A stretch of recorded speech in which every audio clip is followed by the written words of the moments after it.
Hello everybody. So today I want to do a reading from The Gift, a book of poems from the great Sufi master Hafiz, translated by Daniel Ladinsky. So the poem we're going to read today is called The Sun in Drag. It says, "You are the sun in drag. You are God hiding from yourself. Remove all the mine that is the veil. Why ever worry about anything? Listen to what your friend Hafiz knows for certain. The appearance of this world is a Magi's brilliant trick, though its affairs are nothing into nothing. You are a divine elephant with amnesia, trying to live in an Anthole. Sweetheart, oh sweetheart, you are God in drag."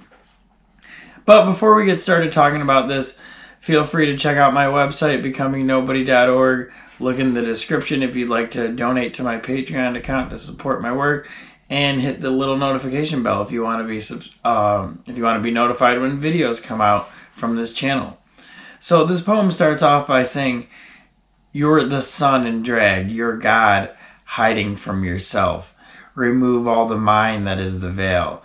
And so often in spiritual literature, it's talked about God playing hide and seek from itself.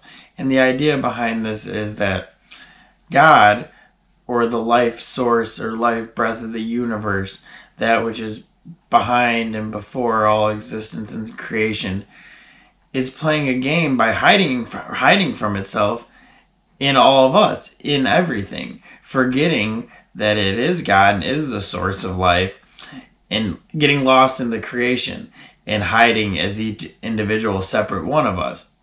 And so that's why it says, remove all the mine that is the veil, because what separates us from knowing the self, knowing the God part of us, the part beyond suffering, the part beyond pain and pleasure, beyond joy, beyond fame and shame, the part of us that's untouched, that is God, that is the self, is the veil, which is me, mine, and I.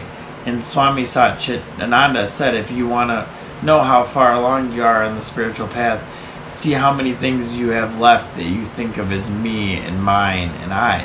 And what that means is that really, if you can really analyze your thoughts, if we can really analyze our thoughts, even though I think there's a separate Alex, that there's a separate I, if I really get quiet and meditate, I can almost see the weirdness of it is that I is just another one of my bundle of thoughts. I have this mass of thoughts that go through my head, and when I think I'm going to do this, it's just another thought. It's just another thought of I, or this is mine, or I am me.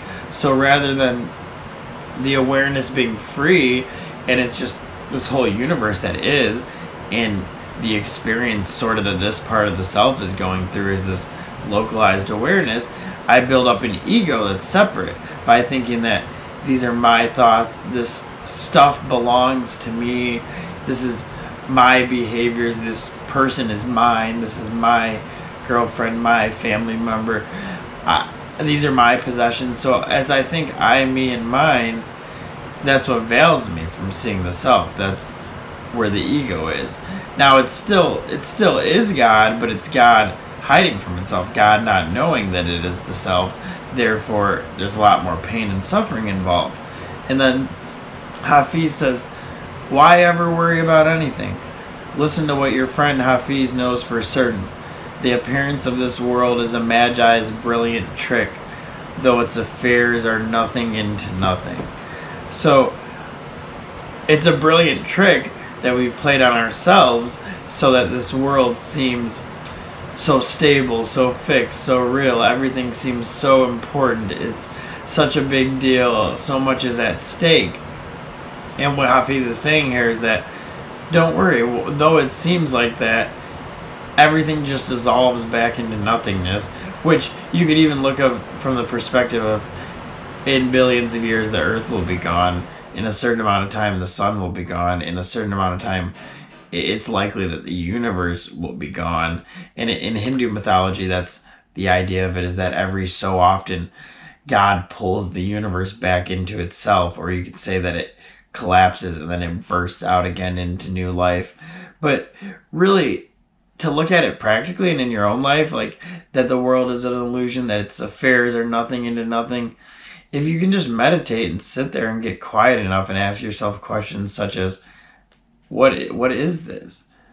Where am I existing? Is this reality? Why am I here? What is going on right now? What is the point of this? And who am I? And by getting quiet and asking those questions, or if you look into quantum physics and you start seeing that reality sort of comes apart at the seams, that it's not even fixed, that matter it's not even fixed. It's just energy moving around, condensed energy, mass amounts of energy actually condensed. But you start to see that like what we seem as so fixed and real, it's not necessarily the case. The universe, if you had a flip in perspective, if you were in an altered state of consciousness, if you had different senses, you could see that what we think is real isn't necessarily so. That there's no inherent reality based to this existence. And so what Hafiz is just saying is that, it's all going to dissolve into nothingness eventually anyway, so that doesn't mean you don't interact in the world, but he says, why ever worry about anything? What's the worst that will happen to you? That you will go through this imagined pain and suffering, which will seem very real at the time, but ultimately will prove to be illusion. And then he says, you were a divine elephant with amnesia trying to live in an Anthole. Sweetheart, sweetheart, you're a god in drag. So he's saying so picture a massive elephant, a big, beautiful elephant trying to live in a little tiny Anthole. So that's kind of what we're doing. We're this big, beautiful self, this part of God, we are it, and we're trying to live constrained in this little ego. And so it's okay. That's why we're here. It's all part of the game, but we could wake up. Part of it is waking up and remembering that you are the giant elephant and you don't have to live constrained in the little Anthole. And so the natural progression is certain aspects of God begin to wake up at certain times on the evolutionary journey, not the evolution of species, but the evolution of the soul. And as these parts of God start to wake up, they realize that they are the elephant and they were stuck in the Anthole and they don't have to remain in the Anthole any longer. And now here's a break with a message from our sponsors. Are you tired of paying too much to H&R Block or others to prepare your tax return? Are you finally done pulling your hairs out over TurboTax or worrying about whether you completed your Form 1040 correctly? Well, worry no longer. With Momcilovic Tax and Accounting, you're in great hands. With over 35 years of experience and over 250 clients to show for, CPA Mile Momcilovic is the accountant you can trust. Straightforward, inexpensive, professional. All it takes is 3 easy steps. Step 1, email or text us for more information. Step 2, receive an invite email to load your data. Step 3, review and sign your returns electronically in a safe and secure way. The best part about it, he can do your taxes and accounting no matter what state you're in.